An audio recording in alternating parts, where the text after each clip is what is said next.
Hey guys, Akariss here, bringing you another Fire Emblem Heroes video. Did you guys know there's like a lot of Green Duel Infantry candidates now? And I mean a lot. This isn't even all of them. We're going to take a look at the new heroes from the Fire Emblem 7 Blazing Blade banner that's coming up, give you my impressions on that, and then we're going to talk about the thousands of Green Duel Infantry candidates that you can possibly choose to give skill to if you were to. Enjoy the video. Let the lesson begin. Hey guys, so as with all impression videos, I'm going to let the video play and then I'm going to stop it in moments where I can give you my opinion on the unit itself, so how I feel like it could measure up in the metagame, and most of this is with like the 0, like no merge or 1 merge in mind, so like viability at like low count, nothing extreme, no +10s or anything like that, because I don't expect most people have that. You can definitely spark any of these, especially if they're favorites or you feel they might fit into a certain defense or offense archetype where you might want to use them. So yeah, and of course the 4-star focus and demote, so to speak. So yeah, let's do it. Let's see how these guys stack up. So of course this is a brand new banner. I would have thought it was like the Fallen Heroes by now, especially since we just got a Hall of Forms that was Fallen Heroes, but here we are. First up is Farina. So, as you can tell by the money bag in her hand, that's a reference to how she was in her game, which was you had to pay her for you to join. I personally prefer Fiora of the three, but anyways, so she comes with a lot of fodder, but she does actually have a preference weapon for Blue Lance Flyer, which is it's required to stand out.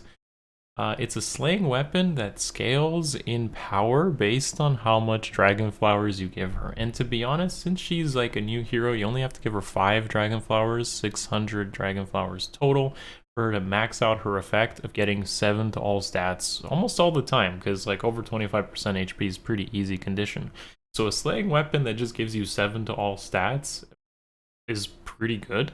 And on top of that, she nullifies enemy bonuses. Okay, that's a very stacked weapon. Okay, so for you to stand out as a Blue Lance Flyer, that is one way to do it. I could definitely see her working as a decent carry, potentially a Gale Force unit. So, you know, yeah, that's pretty good. That's a pretty good weapon. Definitely gonna make her stand out compared to the Blue Lance Flyer crowd. In terms of fodder options, we also have Catch, which came from Legendary Claude, so that kind of makes Legendary Claude less appealing, especially since she is permanent pool, plus you can spark her. So yeah, I mean, the skill is good though. Attack speed catch 4 is really good, and it's also really good on healers who don't have that many great A skill inheritable options. Snag is whatever, and Rhine is starting to become pretty common amongst different things. So yeah, as a low, like, I don't feel there's too many places for Lance, for like flyers in general right now. But if you still run like a Gale Force strategy, or you just want a super carry, like super tank, she's not too bad for that. So next up is Louise, who is infantry this time, more in line with the original game.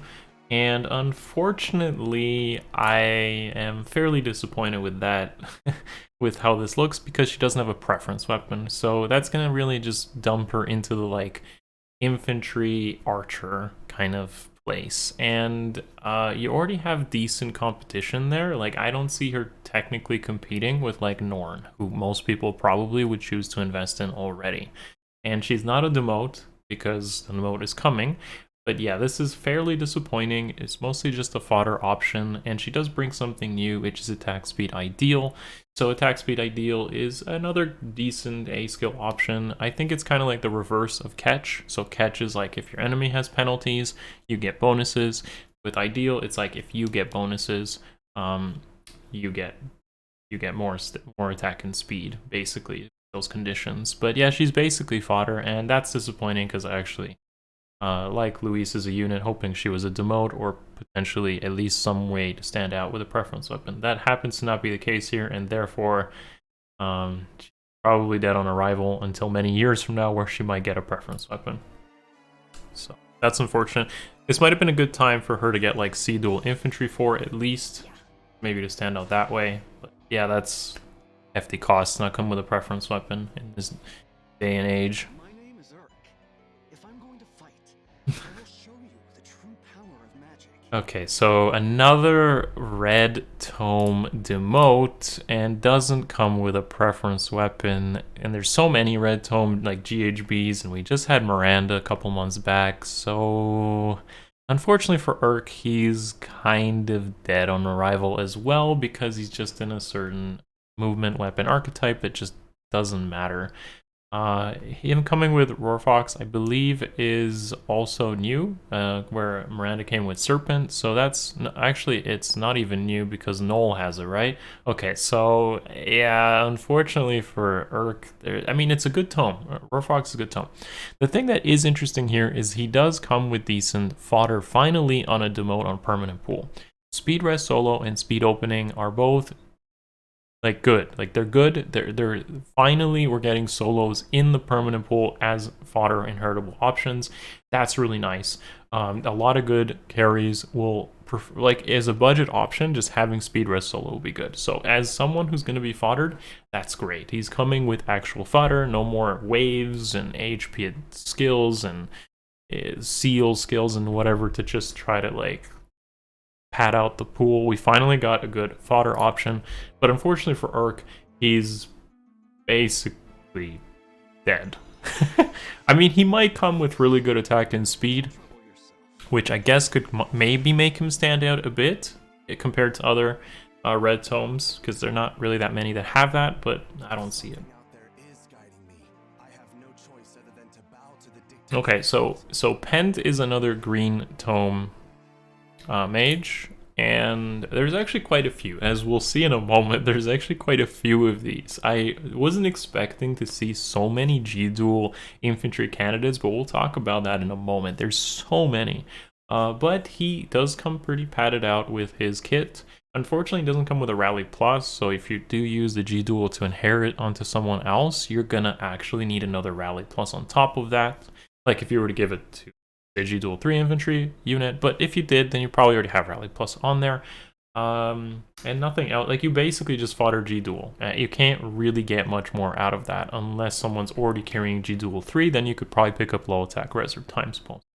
He as a unit is actually fairly interesting for an unmerged or even +1 unit, because his tome is uniquely unique. If you were to have a +10 Pent, I actually expect him to be pretty good in most modes, and even as a low merge, he might work pretty well on AR defense or possibly AR offense. And the way this works is basically he and other tome units get to reduce their special cooldown if it's at max. So you can essentially combine this with times pulse on other units, including himself, and make 2 charge specials for those that don't have slaying tomes to get insta-charged every turn, and basically create some resilience towards pulse smoke as an interaction. So he is very interesting as a unit, and if you actually combine him with those that have slaying tomes, then those guys will actually reduce 3 charge specials with times pulse into ready, which is insane, because like usually infantry pulse teams struggled against pulse smoke. That's like a big counter to them. But if you just have Pent on your team, you will be able to create like units that can just run Luna or Iceberg without a problem and not care about pulse smoke. So that's why I feel even at an unmerge or +1, he has a decent place in AR defense at least, and potentially some synergy in air offense with maybe some carries, and he could support them. I'm not totally convinced on that, but that's definitely a thing.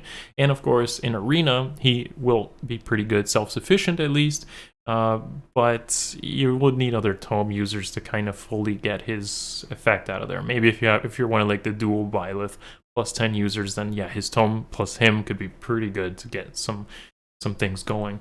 I like this. It's a unique mechanic, and I think he's actually one of the best candidates of the G Duel Infantry 4 if you wanted to go for that, just because he's self-sufficient. But it would depend on your team comp overall, more situational if anything.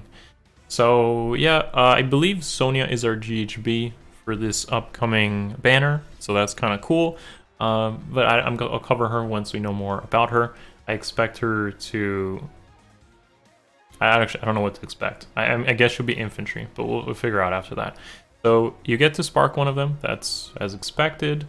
It's new heroes, but also we do get the Celestial Stone, which happened to break the roof of this house. Rip roof.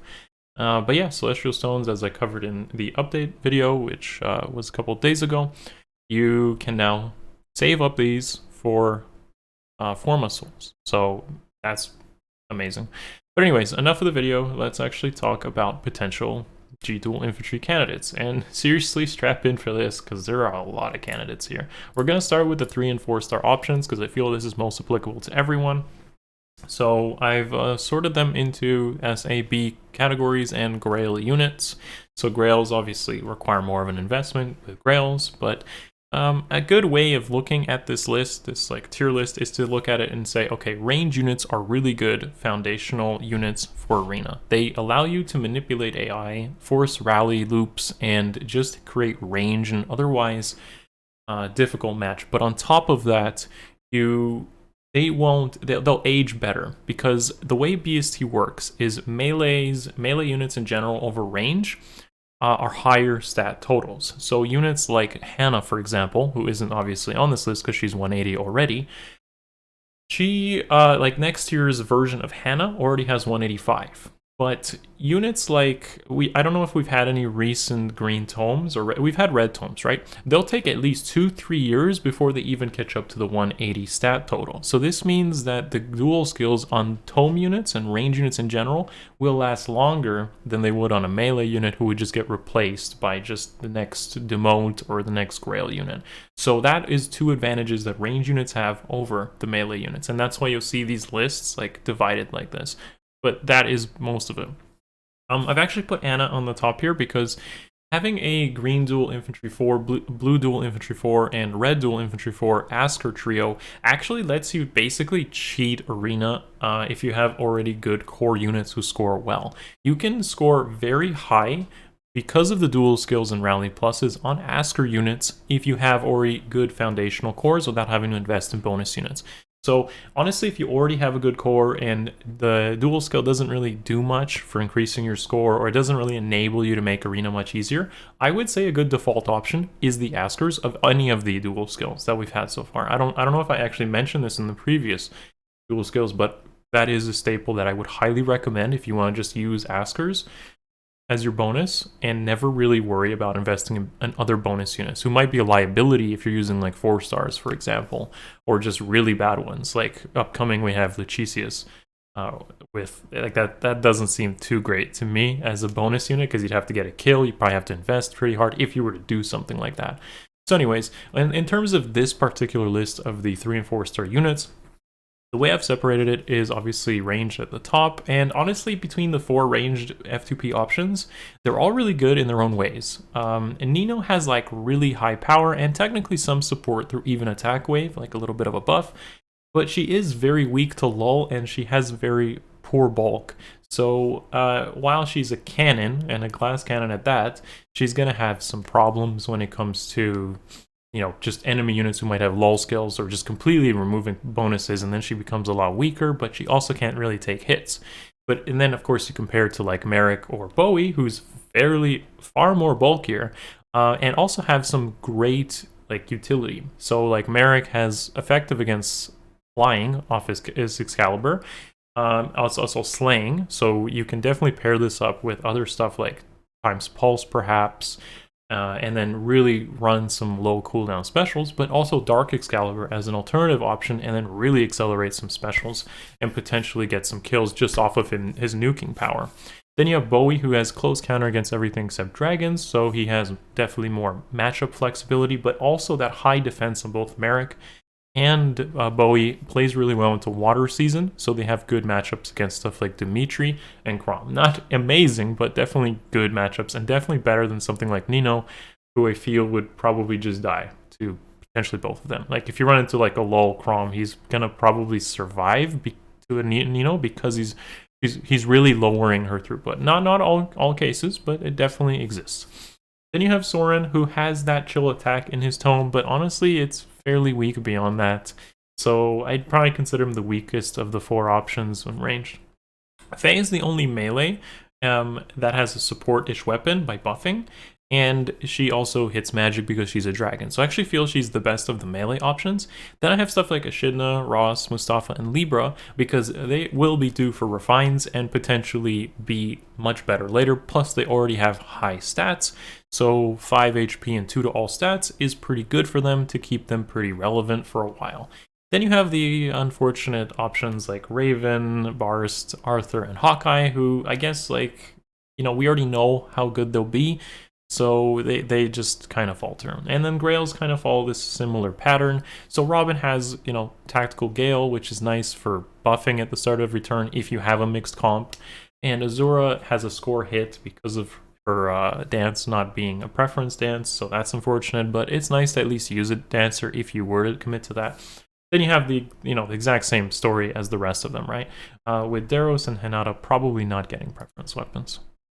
All right, and this is the monster list, okay? There are a lot of 5-star exclusives when it comes to G Duel Infantry candidates. I'm going to try to, like, make this as brief as possible and try to, like, catch it all. If you have Thrasier or Lyn at +10 or potentially +10 soon, they should be, I feel, invested with G Duel Infantry 4.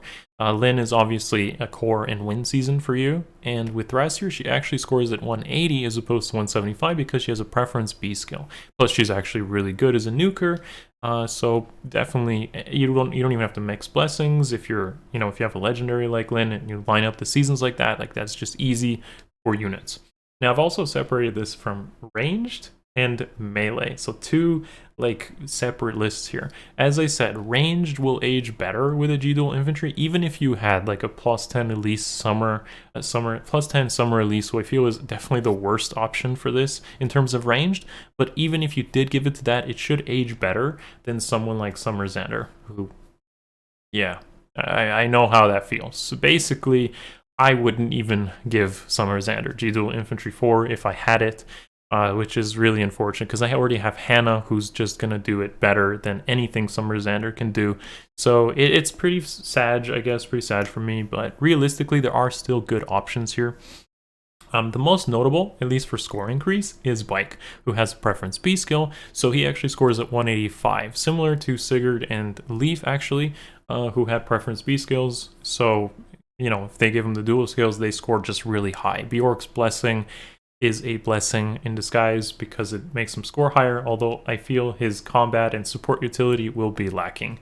So with that being said, there's some, you know, there's too much units here to really discuss, and honestly this list is fairly give or take, like depends your matchups. I feel units like Annette and distant counter weapons like Dorcas and Ocean have advantages with G Duel Infantry 4 because they just have more flexibility in their matchups.